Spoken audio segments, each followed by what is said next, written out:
Everybody, thank you again for tuning in to the latest episode of the Let's Talk podcast. I'm your host, Travis Cornute. And today I am joined by Adam Rushlow, a guy that I've had a man that I've had the awesome, the great opportunity to get to know over the past, year to 2 years. As volley has come up in the the industry, Adam's been a pretty great resource for me. Not only just on the professional side, but I count him as a true personal friend of mine. Um, is a great Christian man that it's one thing that I have loved so far about this industry is that it's given me the opportunity to really sync with people that are like minded. As I like minded with me, and so it's been really great getting to know this guy. I try to lean into his expertise because he's been in marketing longer than I have. It's a little newer of a game for me, so I try to lean on to the industry experts as much as I can. I definitely consider Adam an expert in the field, so I'm very glad to have him on here. Adam, thank you for joining for this episode of the Let's Talk podcast. How I usually been starting this off is, I gave my little intro. It's kind of I want the audience to understand that the people that I'm having on here, I'm not just sending out random messages trying to get people to come on the podcast. Not just any old schlep. Yeah, just not anybody. You gotta come. You gotta be in my circle. No, it's no. I want people on here that I truly think bring value to the industry, and you're someone that I absolutely think brings value to the industry. On a professional but also a personal level. So, again, thanks for coming on. Real quick, if you could, not real quick actually. I want you to take as much time as you want.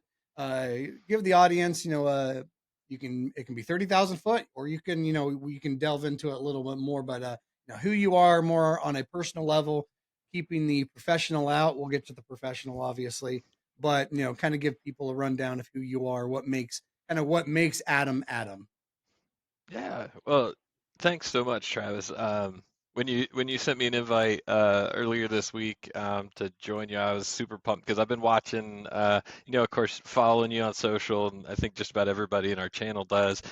I was super pumped when I saw you were going to start launching a podcast. I was like, oh, that's going to be fun, and it'll be different, it'll be quirky, and it'll be great. So when you asked me if I'd join you, I was like, this is the best trophy in the channel. You get to be on Travis's podcast. So I appreciate that. thank you. And I can say ditto on everything you said. Not to just be like a whatever fanboy fest back and forth lob compliments, but truly, guys, Travis is a really cool guy in the industry, and likewise, I've gotten to know him over the last year, and it's been super fun. There's a couple different types of people in our channel, and we all know that. And Travis is the kind you want to know because I love your this is supposed to be about you. I know, but I love the genuine transparency, and I try to find those people in our channel. We have a lot of them, and that's one of the parts I love about our channel is we have a lot of genuinely transparent people who just they are who they are, and you're able to have actual real genuine relationships, and we can still do cool, awesome professional stuff together. So absolutely. Great to be with you. Thanks. Thank Yeah, on the personal side, so my name's Adam. I work with Intellisys. We'll get to the professional stuff like Travis said later, but I live in East Tennessee, and I'm kind of I guess I've been all around. So I'm a big Michigan fan, but I'm not actually really Being from an Michigan. Ohio guy, I won't hold it against you because I bleed red and blue right here, Columbus Blue Jackets. So I have no fight in the Ohio State game. So this is a safe space for you. Safe space here. So I was born in Michigan. Multiple generations of my family were there, but I only lived there for about a year. But I had three older brothers, so I grew up Michigan fan, Detroit Red Wings, Detroit Lions, Detroit Pistons, Tigers. Go Red Wings. 100% all the way across. So big Michigan guy that way, but I didn't really grow up there. I ended up ultimately growing up in Jersey. So I lived outside of Philly for most of my growing up years. South Jersey. I went to Shalleck High School down in Pittsgrove Township. Go Cougars. And Yeah, I lived a typical kind of just, I don't know. We were a small school. I think my graduating class like 120 people. We weren't good at any sports really, soccer, and we had like a state champion wrestler, and like that was our claim to fame. Outside of that, our school was like in the middle of a farm in South Jersey. So you had this weird mixture of like country rural in South Jersey, but we're really close to Philly. So there's like an element of like the Northeast vibe of like Philly, and you're only a couple hours from New York and all that. Yeah. Um, so that was kind of like the growing up years. Ultimately ended up after high school in New York, lived there for 12 years, Dallas, Texas for 10 years, which is where I jumped into the channel in the last couple years I was there. And then now we're in East Tennessee. So after I graduated high school, my dad moved to kind of Northeast Tennessee near Knoxville. And so I had said at the time when I was in college, I said, I will never live in Morristown, Tennessee, Dad. Mm, And 20 years later, at the age of 40, I ate my words and packed up, and we all moved to East Tennessee. So go married an Vols. awesome, yes, go Vols, I guess. Married an awesome Canadian. Met her up in New York. So my wife Jo, and we got three kids. They're 14, 12, and 10. And so they're all super fun. They're kind of all musicians. Play piano, violin, guitar. My son Dane, he's the youngest, and he's into every sport you can imagine. So sometime you'll probably see photos of him on my LinkedIn every now and then because he's my best analogy for work is the way he approaches sports and stuff. Um, so that's super fun. So yeah, we live in East Tennessee. I'm into most of the East Tennessee kind of stuff. So enjoy being outdoors, all that stuff, barbecue. Learned the Texas barbecue approach when I was down there, so I'm big There into you that, go. and I'm big into coffee. Skill I love, transfers. yeah. So I'm kind of eclectic that way. There you go. So yeah, That doesn't surprise me, especially with the, you talking about your kids being so, creative and being very musical. That, knowing what I know about you, just from the short time that we've gotten to, get kind of get to know each other. That doesn't surprise me. You're a very creative person, so I'm sure that's rubbed off a lot onto your kids. So it's and I get the sports. My kids are, when it's not dance, it's volleyball. When it's not volleyball, it's soccer. So it's a constant. The schedule basically allows us zero time to breathe. right. And anybody asks me, what do I do in my downtime?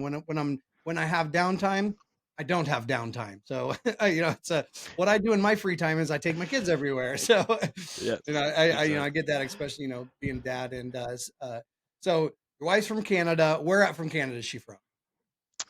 North of Toronto, a little town up on the Okay, Georgian Bay called Owen Sound. all right. So it's about 3 hours, 3.5 hours north of Toronto. Do you guys do much visiting up there? Is there still family in So the Canada side? there is. So all of her family's still up there. She's got three siblings. Mom live all up there. So we just had a bunch of them here in the house last week for American Thanksgiving. They all love to come down here for American Of Thanksgiving course. because it's so much better than theirs. So much Uh, food. Yeah, we yes. we we work with a lot of people out in the Ottawa area and then Calgary. Mm, From the cybersecurity side, a lot of Fortinet people up there. So yep. we we always joke. We always get the jokes about the American Thanksgiving from that side. So it's a lot Yep. of just talking about all of the turkey comas that we get and everything. So that's fun. Now, more on the creative side. Do you play any instruments yourself? I do not. So you'll see guitars behind me, but that was really true confession. That was like a COVID mistake. 2020, I was convinced at the age of whatever, 38, 39, at COVID. I was convinced I was going to learn to play the guitar if I was stuck in the house for this long. It didn't happen. But my son picked up guitar, so There you those are go. actually like two of At his least they get used. guitars. Yeah, they get used well. So he takes lessons. He plays electric and starting to learn a little bit of acoustic. So those are really his. And that was my COVID mistake of a Yeah, couple that $100 is burned. it. The guitars that I tried to. I always grew up playing guitar. Me and my brother, we all we had a band together back in the day. And I kind of stopped once we lost him. So I haven't really picked up the guitar since then. But I, every now and then I'll get it out, but it's one thing. My kids, they tried to pick up piano, they tried to pick up a guitar, just it just didn't work. So Didn't take. it's one of those things. My children are still pretty musical. They with at least singing and stuff and choirs and everything. So at least I get to Nice. kind of live vicariously through them a little bit on that side. So There you go. yeah. There you go. Now, so you talked just very briefly in the beginning about it. You mentioned you were with Intellisys. So let's, I Yeah. kind of want to pivot more to the professional side now. So, um, kind of using the Intellisys as the end note to this next part. Kind of give a brief your experience coming into maybe not starting in the channel, just kind of where your whole professional life started, especially on the marketing side. Um, Mhm. maybe top 1 to 3 experiences that you had over those years that have kind of shaped kind of your mentality now as a uh, what I consider as a leading professional in the industry, and how you have taken those lessons and transferred them into pretty much what you do now with Intellisys. And so kind of a let's start at A, let's work to Z, but kind of highlight the letters in between. Yeah, sure. So I would say like so if you've ever interacted me or when we get the opportunity to interact, you'll find like when it comes to marketing, I'm very data strategy oriented. I love the logical, strategic part of marketing, building the plan and building it based on data. I love to build systems. So part of what I do at Intellisys is manage, or my team, not just myself, our team manages the tech stack Hmm. that we run all of our marketing on the marketing platforms. We manage the marketing strategy for Intellisys in terms of what we're communicating when and where and how. Um, so I'm really big on the strategy side, but I wasn't always. And that really started back my very first full-time job coming out, well, kind of in the middle of college years. Um, Post high school, I went to a little Bible college in upstate New York, and my grandma paid for it. Growing up in South Jersey, a lot of us there in the school I went to, um, it wasn't like a particularly like ambitious environment. Like we Hmm. we weren't like one of these like big suburban prep school type environments where everybody was doing advanced calculus classes trying to get into state universities and Yeah. private schools and stuff. It was just kind of like we had fun. We did high school. It was the 90s. I think we all listened to whatever, Hootie and the Blowfish all week long or whatever. And Woo-wee. yeah, I just waited to go to the shore on the weekend. Like that was high school. So I got done high school, I had no plan, and my grandma's like, "Hey, if you want to go to this Bible school, it's called Word of Life up in upstate New York."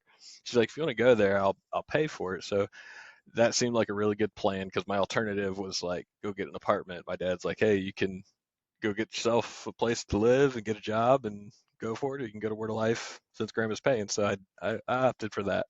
Yeah. Um, I spent a couple years at the Bible school and a full-time graphic design job opened up. And Okay. so I took the job. I had also met at the time, started dating who is now my wife, and we got engaged. The organization brought her in, gave her a full-time job, and so it gave us the opportunity to work full-time together Oh, that's awesome. um, for a year while we were engaged. So I started doing graphic design. I was pretty creative, having fun with it. I liked it, but it's a really large nonprofit organization that manages this school, and they have camping organizations in about 72 countries around the world. Here in the States, they have several different camp properties and family conference properties and stuff. And they have about 30,000 guests a year.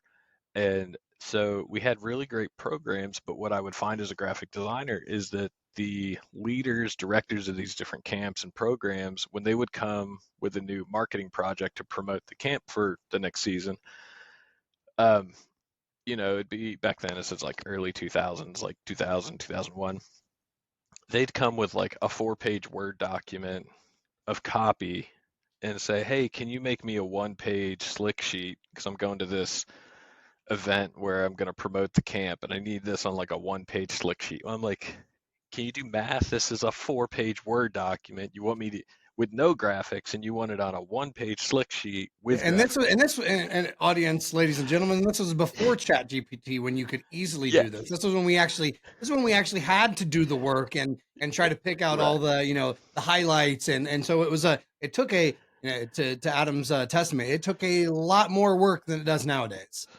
Yeah, a lot of work. And what I really started to realize, I was like, man, we just don't have a lot of marketing expertise. And I didn't know anything about marketing, but I'm like, somebody should be like thinking about the strategy of this. Like, Mhm. why is like you can't just verbally vomit 4 pages information out and expect people to buy your thing. Oh yeah. And so I went to my boss's boss and worked out an agreement. I ended up actually doing online school with Liberty University and got the organization to pay for half of my tuition. So we Oh, got awesome. my wife got a psychology degree. I got a business degree with an emphasis in marketing and did that for 3 years while I was doing graphic design working for Word of Life. And my whole goal was I wanted to learn how to do marketing. I wanted a marketing degree. So like somebody around this place, my mindset at the time at like Yeah, 22 is like somebody around this place will have a marketing degree then. I thought it, might as well be I will me. tell you now, uh, spoiler alert, if you're like in your 20s and you think your marketing degree is going to help you, it won't. but Uh, but the result was I finished that degree. I got promoted into running marketing for the camps here in the US. And like I said, we had about 30,000 guests. And we also still had very limited resources. So I did a lot in those early years of like guerrilla type marketing. Um, we were wanting to do stuff. Everybody was starting to do websites. We didn't even know terms like click funnels or lead funnels or anything like that yet, but we all were trying to figure out how do we use like digital properties and websites to like promote our stuff better. We just didn't have the resources to do a lot of it. yeah. So that A was lot of the first. at that, it, in those instances, it's a lot of organic stuff, and it's kind of at Mhm. that point you kind of become a master of home brewing everything that you're doing. Yeah, Learning from scratch. It's a, I 100%. gosh, that's exactly how I came up in the marketing side. It was pretty much as zero of a budget as possible that you could have. That's what I started out with. So it's Yeah. how can I do this for free but still get get decent traction with it. So it's I Yeah. think that that speaks a lot to and to also to piggyback what you said, that the marketing degree doesn't quite prepare you for that because you get the idea of how marketing should work, but when you until you have done it without a budget, you don't truly understand all it takes to be very successful with marketing. So, Mhm. applaud, man. That's that's I love the trial by fire method, and what a better way to learn extra doing it with no budget. Yeah. Yeah. I mean, that's, and it really, so that's the other part of like, I love the partnership aspect of our channel. And I would say those early years were actually kind of the seed of it. When I look back, I go, that was actually where I learned about partnerships. And I didn't even call them that at the time. But what I ultimately ended up doing to promote our camps is I found a concert promoter in New England Okay. who was doing like he was doing usually 2 to 4 concerts in a weekend, big concerts. I mean, big-ish, like 1,000 people kind of attendance, and they were all they were like Christian rock type concerts kind of thing at all these venues all over New England. And I called up this guy, and we basically formed an agreement. It was the very first partnership I ever created. And I didn't have any money. And so I said, I'll tell you what I could do is if you'll let me come to your event, collect names as people come into the event at the front doors. We'll do a drawing and we'll give away 2 weeks of free camp for attendees. If it's an adult that wins, they can come to the family campground and they can have a campsite for a week. Oh, And that if it's a kid that wins, they can come to one of the teen camps, student camps, and bring a friend with them. And so we'll give away a free week of camp. But in order to do it, I need to collect names at the door, and then I need you to give me 2 minutes of stage time at the opening of the concert before the concert starts to promote the camp and then do the drawing. He agreed. And so I spent a year running all over New England, chasing him basically to every single event, wow. eating McDonald's and pizza. And I'll tell you what, at the end of a year, we had grown our marketing list by 8,000 people. And this was at that time, we were now to about 2008, 9 at the recession time. Every one of our competitors in the Christian camp world, there's, believe it or not, there's a bunch of them that are really big. Every single competitor had declines because of the recession. People weren't spending money sending kids Yeah. to camp or going on vacations. We were the only camp in the industry that grew in those 2 to 3 years. And largely it was just because we figured out how to partner with somebody, and we just went and we did old fashioned, old school, collect names, do a drawing, give away the product we had. Our camp directors leaned heavy into building a good program and a good Hmm. product. So we had that. It was just we needed a way to get the word out. And so partnership was how we did it. That was the first partnership I ever did. And now 20 some years later in the channel, it's like, oh, this is partnership. This is what we do. It's how we survive, is partner And with people.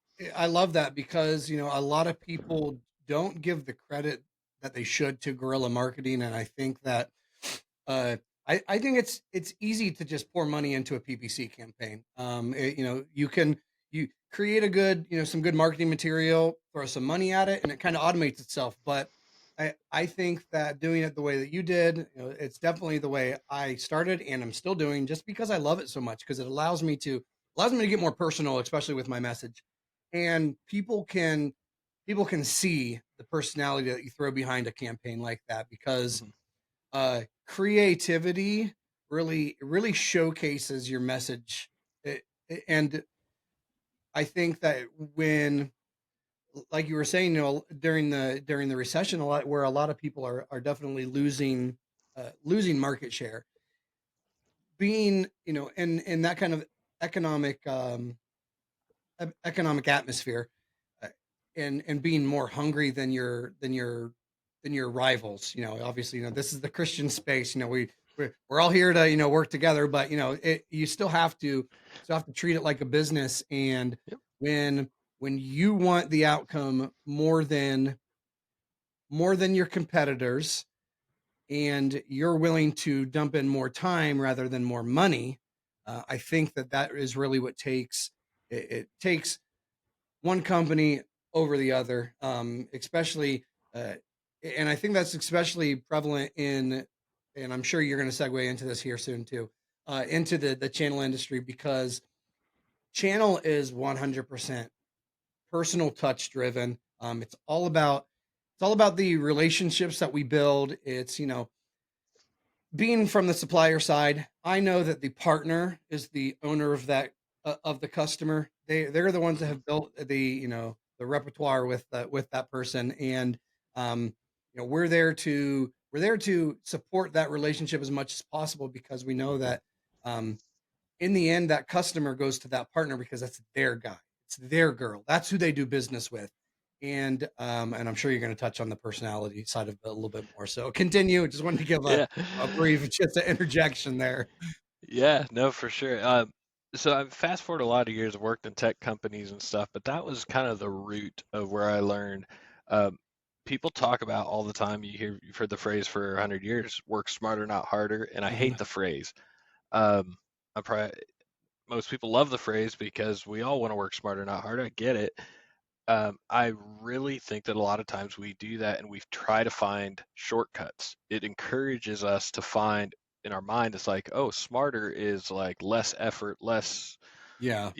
if it's easier Cheat. on me But and I what's can the find a what's smarter way the to do what's it. the quickest way from point A to point Z? But a lot of people forget that the whole point of the entire journey is to go from A to B to C to D, so you can learn everything. And I Well, think and that it, a lot of people discredit.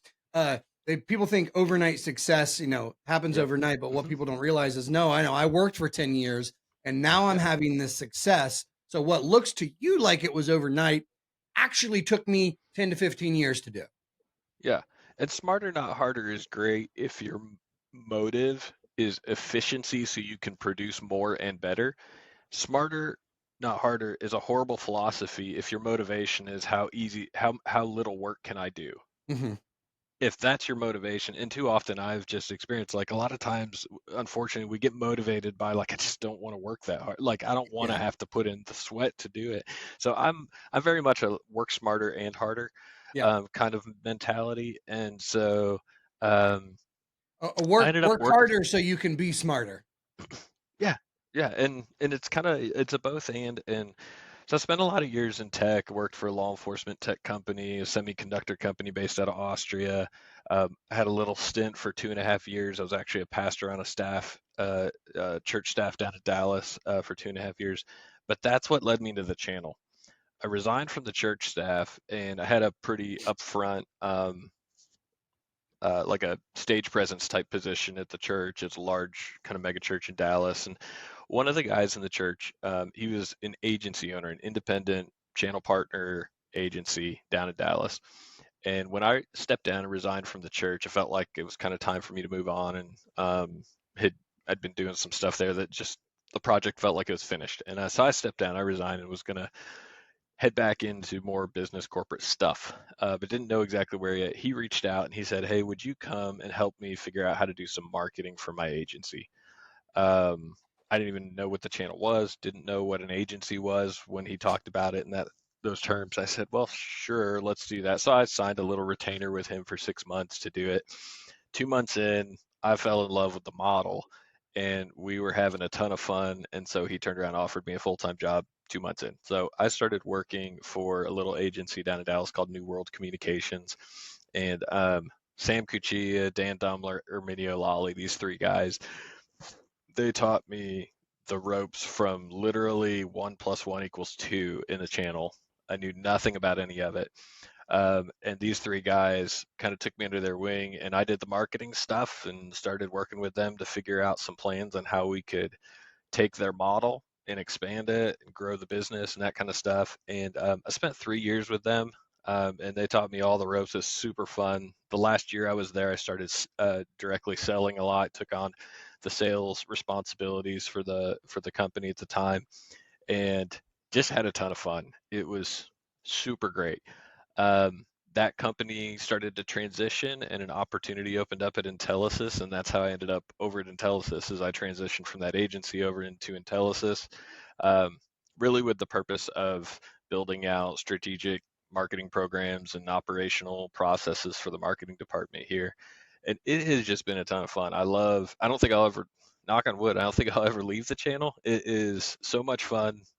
Just the people you get to connect with and the processes we work through, um, it's truly unique from a lot of different things because we get to, from my seat at Intellisys, I do a lot of the corporate marketing stuff of like the Yeah. big strategies and all these things. And of course, we're owned by ScanSource. And so I'm actually sit now as part of the ScanSource marketing group. And so we've got 75 plus people collectively across the ScanSource marketing org, and it is super fun. You get this big enterprise marketing piece, but I'm still like connecting one-on-one with suppliers and with individual agents where you got a two-person shop running an agency, but they're crushing it and they're trying to grow their marketing. And so I get to Yeah. still be involved in some of that guerrilla marketing, like how do we do a lot with a little kind of marketing stuff? Yeah, and And I think it's that's a fun. great testament to ScanSource and Intellisys is because even though they are this just massive corporation, I mean, uh, having people on staff like you, being able to kind of still give that small marketing feel, that guerrilla marketing feel to these smaller agencies. I think that that's really at least speaking from the marketing side myself, and how helpful it's actually been just for me personally. I think that that's really where you guys stand out against your guys' competitors. Is I think that your guys' focus on uh, there's no organization too small, there's no organization too large. We're gonna, we have a great we have got a great avenue for it. No matter what your size is in marketing, we can help you guys succeed. And I think the fact that you guys have been able to take that approach, um, and consistently deliver on that approach year after year, I think that speaks just largely to what you guys have grown over there, what you personally have grown over there. You know, I audience, anybody watching, listening, if you're not watching the video portion of this, uh, I've been to these events. Adam is front and center. Watching him, running around, making sure people are where they need to be. Videos are getting shot where they need to be. And taking the time to just set aside with some of these smaller agents. I've walked by and I've seen Adam just talking, and I think that's very important in this industry is to let everybody know that you're there as a resource, and I don't think that Adam is a stranger to that. And I can speak to that personally. He's been there for us, as we've grown, and that's what I love because I know that even though we're a smaller company, I know that there's others. There's like Adam said, there's some shops that are just two people, and luckily I'm 16 to 17 people here, so it's I've got a little bit more of an advantage over some, but I think that um, the consistency that you guys offer is a superpower, and if you're not currently taking advantage of that, I highly recommend uh, anybody that's utilizing ScanSource or Intelisys to utilize Adam and their team because it can be that extra tool in your belt that you need and that you have you're stuck here. You need to be Oh yeah. here. I think Uh, I think that the not only just Adam but the entire marketing team over there is just yeah, um, exactly. Like has played a crucial role in that. shameless plug right there. I will tell you, when I came here, coming up on 3 years ago, pretty soon. And we basically didn't have a partner marketing program at the time, but about a year and a half, going on almost 2 years ago, we hired Micah Rosales. So a lot of people know Micah, Amy She was Chan, amazing. Yep. yeah, Amy Chan, Lori Rubart, Shannon Mackey. Now Christy Thomas is leading our partner experience program, and that program has really taken shape. And one of the fun things was I got to work with that group. Last year, we launched the Marketing Preamp, which was the first fully dedicated marketing education conference Oh, in the channel that any of us are aware of. and it took Somebody's told me off. other. It took off. I mean, it was completely packed. We've never in this channel. We all know like people sign up for things and don't show up. We had 0% attrition Yeah, on the and and marketing and preamps. and, It's and unheard of. Adam's talking. Every single seat is taken. There is no standing room because And people are shoulder to shoulder. yep. I was luckily and thankfully able to experience that firsthand, especially at this last Channel Connect, being able to be a panelist, looking out and actually seeing like this room is freaking packed. Talk about Yeah. jitters. I get It's anxious doing public it's speaking. And I've done public speaking before in smaller settings, but I'm like, wow, this is really really cool. People are and this is and it was testament to the fact that people are hungry for that marketing knowledge, and because hmm uh, I think in the technological era that we're in, people are starting to they want to get the tools. With AI coming out, a lot of people will need to be more knowledgeable. How can I utilize all of these different products to help me? And I think that that's one thing that you guys have just knocked out of the park, especially this past year, watching all of the events over the course of the year. I really think that the the value and the what has just set you guys over all of your competition is I can tell as a marketer myself, you guys have just poured your hearts, your souls into making sure that this marketing program has been a 100% success. It hasn't been a 100% success because it's been a 500% success. So it's, well, gloat on you guys a little bit more too, yeah, a little promotion for you guys too. That team that Adam listed is, I mean, rock stars. I think that you yes, guys have now set that you guys took there before, like you said, there was really no marketing. That wasn't just for you guys. That was for really everybody in the industry. yeah. And I think you guys have. There's no bar, and now the bar's. I mean, it's through the roof, and it's because of you and your team have just created this basically industry out of nothing. And so kudos to you But guys. it's It is just a yeah. massive, massive boon to the industry.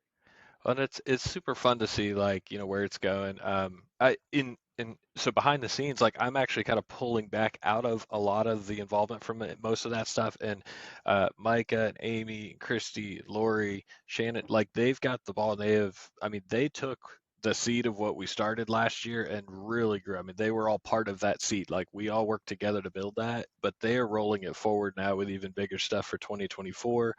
Um, and like I said, shameless plug, you can go on our website on intellisys.com and And look at all the partners. any notes that you guys need, any resources, they will all be in the show notes. Yeah. So anything that can help you guys grow with your marketing as well. I am going to eh, I will plug Intellisys until the day that I die because of the value that you guys bring. So every Well, single one of those people that Adam listed, yeah. even their links will be in the show notes. Yes, because they'll jump on. So that's who, if you go on our website and ask for help from partner marketing, like they've got a whole system to follow up and follow through and support you with your marketing efforts and build beyond all that kind of stuff. So it's pretty cool, like just seeing where it's going. Um, I mean, I think the sky's the limit for where, I hate to say that phrase, it feels so cliche, but it It's all really right. is. I think there's some cool stuff coming next year, and we're We even we remodeling and use shaping. smarter, not harder. Let's use as many idioms as we can. That's completely all right. Just don't throw the baby out with the bathwater, and we'll be Yeah, good. there you go. Let's think of a couple others. In East Tennessee, we're all about that dog won't hunt, so that's our go-to over here. So, Keep it up. it's very cool. No, I love that. It's really cool hearing it from your side. It's one of those things where yeah, I know kind of the story, but it's being able to hear it from the mouth of one of the people that created it. It's really great. I think it's a wonderful resource that um unfortunately there are still some people out there that aren't taking advantage of that, and I highly encourage them to because it's not just you on this team. It's everybody else. It's Micah, it's Lori, it's Christy, it's that entire team. Just aces up your sleeve, guys. If you're not utilizing this team, I highly suggest doing that. I had one more. We got to talk about the professional. We got to talk about the personal a little bit as well. Kind of want to go back to the personal a little bit. What has in this you pivoting from being on the before you were in Telesys, what transitioning from more of the consulting to really just taking over and being a leader in the marketing industry, in the channel as well. What is one lesson that your faith has taught you that maybe kind of helped you along in that path? Because I know personally, when I maybe it wasn't it's not really a career change because you kind of learn what to do in the consulting to doing the Intellisys. But when I came into the telco space, for me it was a complete industry shift because I came out of doing operations and sales in the energy business prior. So it, one thing that my faith taught me, and talk more about our faith a little bit more, is it even in the tumultuous times, and unfortunately, I did the shift, basically as soon as COVID hit. I changed my entire industry. I've been in the telcos for about 15 years, but that's more on the wholesale side. But I didn't really get involved in this partner and personality driven aspect. And I talk about how much the talking and the public speaking kind of gives me anxiety. It's one thing that the channel has shown me is that I don't have to be afraid of that, and that's one thing. I've trusted God in this entire experience, and He's really just taken me from point A to point Z, and it's trusting in His divine purpose has helped just it's helped me really just dive in. It's kind of taught me how to overcome a lot of those fears, and like we were talking about earlier, it's that trial by fire. It's one of those I'm uncomfortable, so I'm gonna make myself even more uncomfortable so I can become comfortable. So what was one lesson that maybe you took from serving more in the church, and it kind of helped you transition into where you're at now? Um, oh gosh, there's so many. Yeah, One of the one of the particularly challenging experiences I had when I was on staff at the church. There was a large church. It was a staff at the times, 15 or so. yeah, And ultimately, my responsibility at the time, I had some business background. I'd managed teams, various sizes, been in marketing a while. Um, the church asked me to come on staff and essentially restructure, reorg these departments, these areas. And that's not easy to do in any environment. In a church, it becomes particularly challenging. Um, it's just for lots of different reasons you can go into, but it's particularly challenging. The culmination of all that is I had to let my best friend go from ah, the church, and he's a very noticeable person in the environment. Um, Everybody knew he was. Personality was great. He literally was actually my best friend. Um, at the same time that happened, I went on a trip to Lebanon, and this was when there was a lot of the Syrian refugee crisis going on. Yeah. Um, and I went with a friend who does documentary filmmaking, and I spent about 10 days over there. Um, and anybody who's ever spent time in that kind of environment, second, third world type country situations, I'm seeing Syrian refugee camps, I'm seeing these families that are living in these environments. It was really eye-opening and awakening just about, for me, the concept of trust.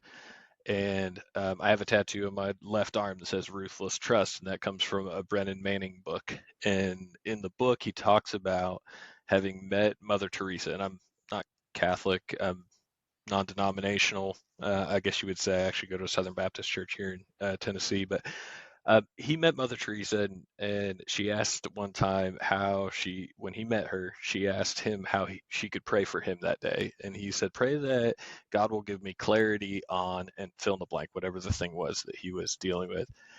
And he says in the book that she paused, she looked at him, and she said, I won't pray that God will give you clarity. I will pray that you'll learn how to trust God more. And hence the title of his book became Ruthless Trust. And he talks in that book about the concept that so often when we say things like, God, will you give me clarity? Help me understand how to make this decision. Help me to have wisdom to know the right thing to do. Oftentimes, what we're really doing in the background is we're trying to retake control from God. And we're trying to say, I want to know the answer, because if I know the answer, then all the problem goes away. And in that season of life, when you have to let your best friend go in a church environment, and you see the worst of what's happening in the world and culture and just the destruction and how just people in our world hate each other and the evil that exists, and you see it firsthand, it kind of crystallized for me that, like, you know what, I spend a lot of time in this life trying to control my life, whether it's making good money, the job, the title, the my family. I want my kids to be successful, and all those Yeah. things are not bad things. But at the root, I think that was a season of life that taught me to um, essentially, just simply put, relax. Like, we're not, I'm not saving babies in my work. I love marketing. I love Intellisys. I love the channel. I am probably as competitive as anybody you'll meet when it comes to work and Not working hard and doing all a these things. problem. But I'm not saving babies with my work. Yeah. And so learning to relax and just trust God, and um, sometimes even trust to my own detriment.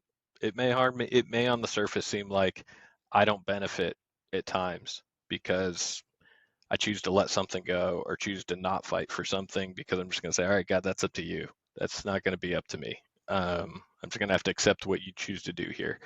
And that can be hard to do in a professional environment. I think when you're not everyone around you is, it's not your church Yeah. where everybody is giving you a pat on the back for trusting God. Here, it can be a little more challenging at times. Understood. And so I think that's probably the biggest thing over the last few years, at least I love for that. me. I love that. And what that I honestly couldn't have thought of a better way to end that, because even if, let's just take, because I'm assuming not everybody that's watching or listening is of faith, because that's just the world. Not everybody, believes like we are, and that's okay. But if you take out the God of that, the message is still very similar.